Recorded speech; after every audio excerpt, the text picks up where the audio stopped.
warahmatullahi wabarakatuh. Selamat pagi, salam sejahtera bagi kita semua.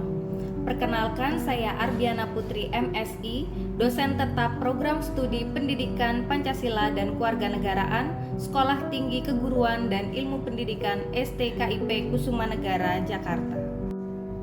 Adapun pendidikan formal yang pernah saya tempuh adalah program Strata 1 Ilmu Administrasi Publik Fakultas Ilmu Sosial dan Ilmu Politik Universitas Diponegoro Semarang, serta program Strata 2 Program Studi Ilmu Lingkungan Universitas Diponegoro Semarang.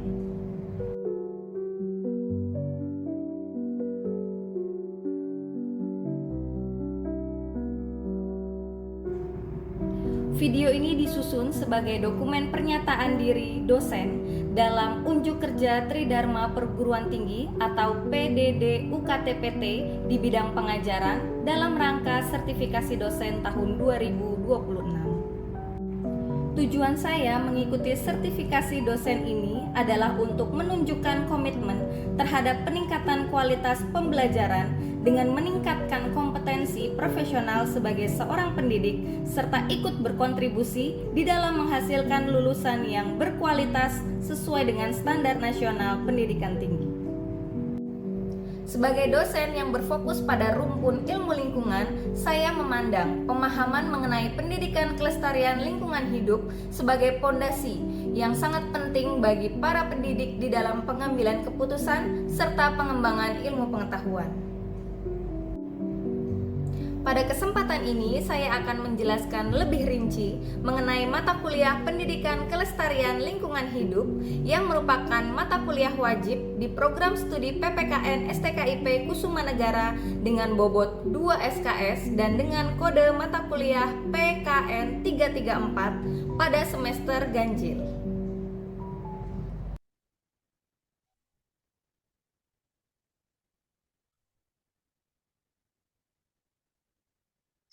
Mata kuliah Pendidikan Kelestarian Lingkungan Hidup atau PKLH merupakan mata kuliah wajib program studi dengan kode mata kuliah PKN 334. Mata kuliah ini merupakan mata kuliah yang berada di semester ganjil atau 7 dengan bobot SKS 2.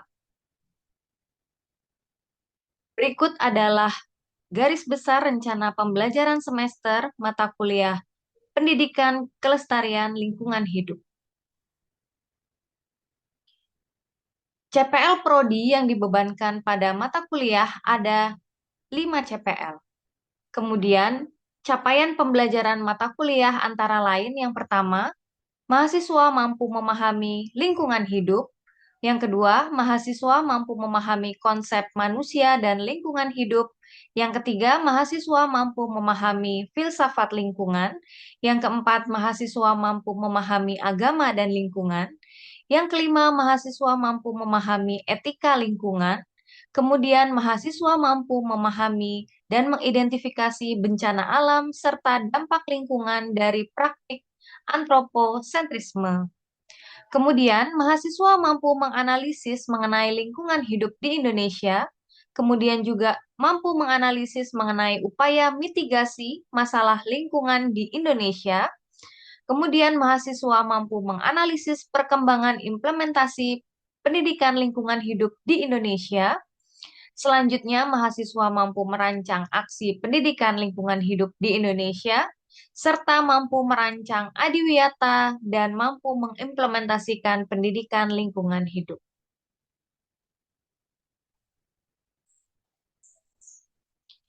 Adapun yang menjadi referensi utama dalam mata kuliah ini, yang pertama, buku Ekologi Energi karya Ahadi M, kemudian buku Global Warming karya Ali Kodra, kemudian buku Laporan Pembangunan Dunia, Pembangunan dan Perubahan Iklim, kemudian buku Ekologi Hutan, serta buku Prinsip-prinsip Ekologi, Ekosistem, Lingkungan, dan Pelestariannya.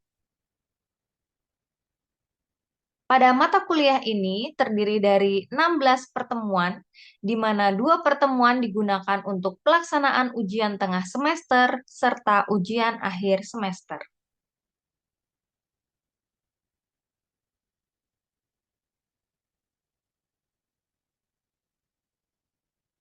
Berikut adalah komponen dan kriteria penilaian di dalam mata kuliah Pendidikan Kelestarian Lingkungan Hidup. Komponen yang pertama adalah kehadiran dengan bobot penilaian sebesar 10%. Kemudian komponen yang kedua adalah partisipan dengan bobot penilaian 10%. Kemudian komponen penilaian yang ketiga adalah tugas dengan bobot penilaian 15%. Selanjutnya komponen penilaian yang keempat adalah pengamatan dengan bobot penilaian 15%. Yang kelima, komponen penilaian ujian tengah semester dengan bobot penilaian 20%. Dan yang terakhir adalah komponen penilaian ujian akhir semester dengan bobot penilaian 30%. Berikut adalah acuan penilaian yang digunakan pada mata kuliah Pendidikan Kelestarian Lingkungan Hidup. Selanjutnya, akan dijelaskan mengenai rubrik penilaian untuk aspek kognitif. Pada aspek kognitif ini terdapat 4 aspek yang dinilai. Yang pertama adalah pemahaman konsep, yang kedua adalah aplikasi atau analisis, yang ketiga adalah ketepatan jawaban, dan yang terakhir adalah kejelasan penyajian. Selanjutnya, rubrik penilaian untuk aktivitas proyek. Yang dinilai dalam aspek ini ada 6 aspek. Yang pertama, perencanaan proyek. Yang kedua, pelaksanaan aktivitas. Yang ketiga, kerjasama tim. Yang keempat, kreativitas dan inovasi. Yang kelima, produk ataupun output proyek. Dan yang terakhir adalah presentasi serta refleksi. Selanjutnya, rubrik penilaian penugasan pada mata kuliah ini. Ada 5 aspek yang dinilai. Yang pertama, pemahaman konsep. Yang kedua, ketepatan jawaban. Yang ketiga, kreativitas dan kemandirian. Yang keempat, kejelasan penyajian. Serta yang terakhir adalah ketepatan waktu pengumpulan. Selain itu, pada mata kuliah ini dinilai pula adab di dalam berinteraksi dengan dosen serta sesama mahasiswa. Adapun aspek penilaian yang dilakukan adalah yang pertama, norma kesopanan, yang kedua, sikap hormat, yang ketiga, ketaatan terhadap nilai-nilai Islam, yang keempat, kemampuan menjaga keharmonisan dan persaudaraan, dan yang terakhir adalah kesediaan membantu dengan ikhlas. Selanjutnya merupakan penilaian di dalam kemampuan untuk berkolaborasi. Di sini ada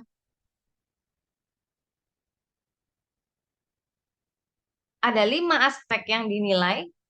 Yang pertama adalah partisipasi, yang kedua adalah koordinasi, yang ketiga adalah penghargaan terhadap perbedaan pendapat, yang keempat adalah penyelesaian konflik, dan yang terakhir adalah kontribusi.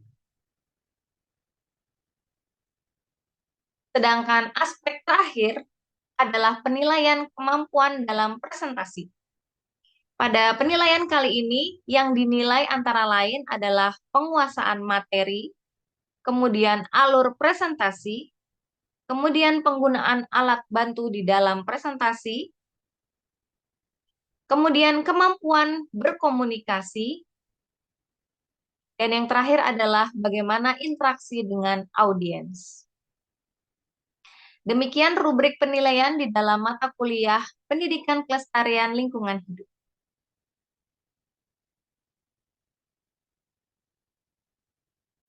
Berikut cuplikan video pembelajaran mata kuliah Pendidikan Kelestarian Lingkungan Hidup. Selamat menyaksikan. Oke, bismillahirrahmanirrahim. Assalamualaikum warahmatullahi wabarakatuh. Waalaikumsalam warahmatullahi wabarakatuh. Selamat siang teman-teman semua. Selamat siang Ibu. Terima kasih sudah kembali lagi di kelas kita ya, Pendidikan Lingkungan Hidup. Kita sudah pertemuan ke-14, persiapan untuk UAS. Jadi saya minta teman-teman untuk benar-benar memperhatikan materinya karena ini akan keluar di UAS nanti gitu ya. Oke, sebelum kita mulai dulu, hari ini kita berdoa dulu menurut agama dan keyakinan masing-masing agar semua yang kita sharingkan, kita bagi mendapatkan berkah dari Tuhan Yang Maha Esa. Berdoa dimulai.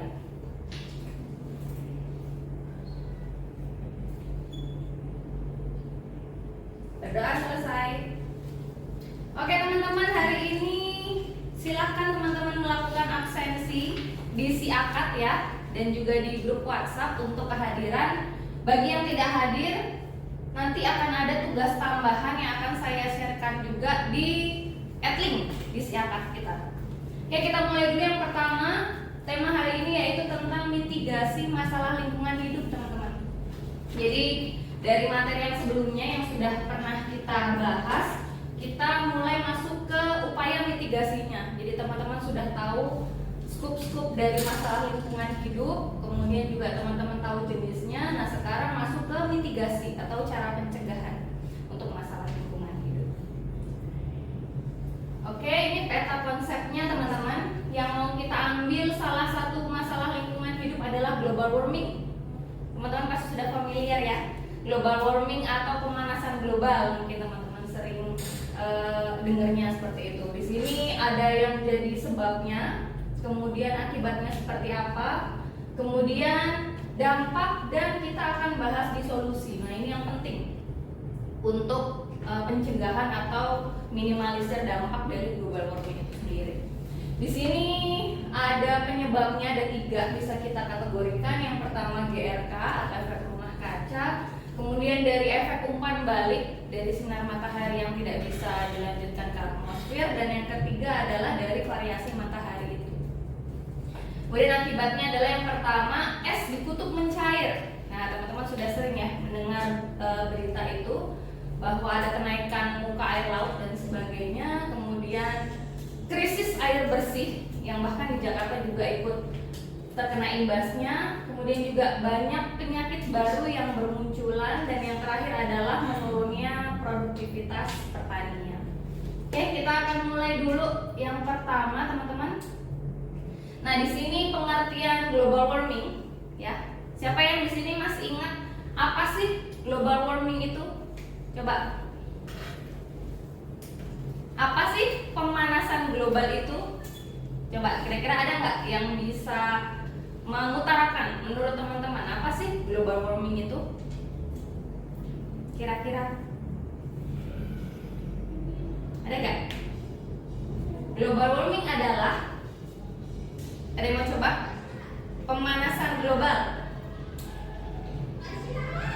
Masih ingat nggak? Pemanasan global adalah, nah, perubahan suhu di bumi atau di muka bumi yang akhirnya menyebabkan berbagai macam masalah. Yang pertama sudah pasti meningkatnya suhu bumi.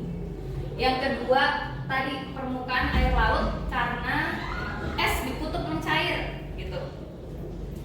Yang keempat, musim yang tidak menentu. Jadi kalau dulu kita bisa lihat ada musim penghujan, ada musim kering. Nah, sekarang sudah tidak bisa lagi diprediksi kapan masuk musim kemarau, kapan masuk musim hujan seperti itu. Nah, kemudian ini adalah ilustrasi tentang pemanasan global, teman-teman. Jadi ada matahari yang melepaskan sinarnya, baik itu terdiri dari UVA, UVB dan sebagainya, yang akhirnya terkurung, tidak dapat kembali ke atmosfer. Karena apa? Karena ada lapisan GRK tadi, gas rumah kaca, yang mengakibatkan sinar tertahan di dalam bumi. Akhirnya apa? Seperti teman-teman ditaruh di ruangan tanpa jendela, tanpa ventilasi, panas luar biasa. Akhirnya apa? Teman-teman keringetan, teman-teman kepanasan, dehidrasi dan sebagainya. Itu yang terjadi di bumi. Jadi bumi mengalami kenaikan suhu. Itu yang paling kita rasakan, yang siang terasa terlalu menyengat gitu ya. Kemudian juga musim yang sudah tidak bisa diprediksi. Kadang musim kemarau lebih panjang, kadang musim hujan yang lebih panjang, sudah tidak bisa dijadikan patokan untuk pertanian seperti itu. Nah, apa aja sih penyebab GRK itu teman-teman? Di sini banyak ya. Yang pertama, penggunaan pupuk kimia. Teman-teman pasti sudah pernah dengar yang namanya urea atau pupuk kimia sejenis lainnya yang mengandung N2O atau dinitrooksida. Itu ketika digunakan ada yang menguap ke atas, teman-teman. Nah, gas itulah yang akhirnya berkumpul menjadi gas rumah kaca. Dia menyelimuti atmosfer gitu ya, menyelimuti lapisan bumi yang akhirnya menahan sinar matahari tidak kembali lagi ke atmosfer. Kemudian masih banyak kegiatan manusia yang ikut menambah GRK di atmosfer. Antara lain apa? Illegal logging, penebangan pohon secara ilegal. Kemudian apalagi kotoran sapi itu juga ikut menambah gas rumah kaca. Kemudian penggunaan berbagai macam alat elektronik yang akhirnya menghasilkan freon dan sebagainya. Nah, kemudian ini alur berpikir akibat dari global warming, teman-teman. Jadi ada yang mengakibatkan ke kelaparan, mengakibatkan ke kesehatan, mengakibatkan ke krisis air bersih dan sebagainya. Ini adalah prediksi jika suhu bumi tidak kita jaga mulai dari hari ini. Ini akan terjadi sekitar beberapa tahun ke depan, atau bahkan ini diprediksi sampai 100 tahun ke depan jika suhu bumi terus meningkat 1 derajat setiap tahunnya. Gitu. Nah, ini dampak pemanasan global, bahkan sudah bisa diprediksi sampai tahun 2050 gitu ya. Jakarta semakin panas, kota-kota juga semakin panas. Apa yang terjadi? Yang terjadi adalah jumlah populasi dunia yang hidup di kota mulai mengalami krisis, baik itu krisis pangan, air bersih, penyakit semakin banyak, kemudian juga polusi udara yang mengakibatkan berbagai macam gangguan kesehatan dan sebagainya. Nah, sekarang pertanyaan nih untuk teman-teman semua. Kalau saya tanya, apa yang teman-teman bisa lakukan untuk mengurangi global warming? Kira-kira ada nggak di sini yang mau coba jawab? Apa yang teman-teman bisa lakukan untuk mengurangi global warming? Ada nggak? Mbak Grace? Mungkin dari hal yang paling kecil itu menghemat listrik. Menghemat listrik, oke, hemat energi ya. Oke, yang lain ada nggak? Melakukan penghijauan atau menanam pohon. Oke, melakukan penghijauan, menanam pohon, Mbak Tri. Mungkin beralih ke transportasi yang lebih ramah lingkungan. Oke, beralih ke transportasi yang ramah lingkungan. Ada lagi? Untuk mengurangi global warming, menghemat energi, menanam pohon, beralih ke transportasi ramah lingkungan. Ada lagi? Kira-kira apa yang bisa teman-teman lakukan untuk mengurangi global warming? Kira-kira ada lagi nggak ide? Sampah plastik gimana sampah plastik? Mengurangi sampah sekali. Mengurangi sampah plastik. Oke ya. Jadi kira-kira teman-teman sudah tahu ya hal-hal apa yang bisa dilakukan jika kita sedang dalam kondisi pemanasan global, gitu ya. Tadi sudah disebutkan, betul sekali. Kita fokus dulu ke yang pertama. Ada penghematan energi, ada penanaman pohon, betul sekali. Ada penggunaan transportasi yang ramah lingkungan. Kemudian ada tadi mengurangi penggunaan plastik sekali pakai gitu ya. Walaupun kecil tapi efeknya dan dampaknya luar biasa untuk bumi kita, teman-teman. Oke ya? Sampai di sini ada pertanyaan dulu terkait dengan global warming? Atau cukup? Cukup ya? Nanti kalau ada pertanyaan silakan teman-teman, biasa kita diskusi di grup WhatsApp yang sudah kita buat. Kemudian silakan teman-teman untuk membentuk kelompok. Nanti tugas akan saya bagi di @link. Silakan teman-teman akses di @linknya sendiri. Tugasnya apa di sana dan silakan upload sesuai waktu yang sudah ditentukan. Gitu ya. Kemudian ada kuis. Silakan teman-teman juga buka untuk menambah wawasan terkait dengan pemanasan global. Oke, kalau tidak ada pertanyaan, apa ada pertanyaan? Sudah tidak ada? Terkait tugas ada? Tidak ada? Oke ya. Pembentukan kelompok sudah ada semua ya? Sudah. Oke, kalau tidak ada saya akhiri. Terima kasih atas waktunya, terima kasih atas atensinya. Mohon maaf jika banyak salah kata dan juga ada ada misinformasi, saya akhiri. Kita ketemu lagi insya Allah di pertemuan selanjutnya. Wassalamualaikum warahmatullahi wabarakatuh. Selamat siang. Selamat siang. Terima kasih teman-teman.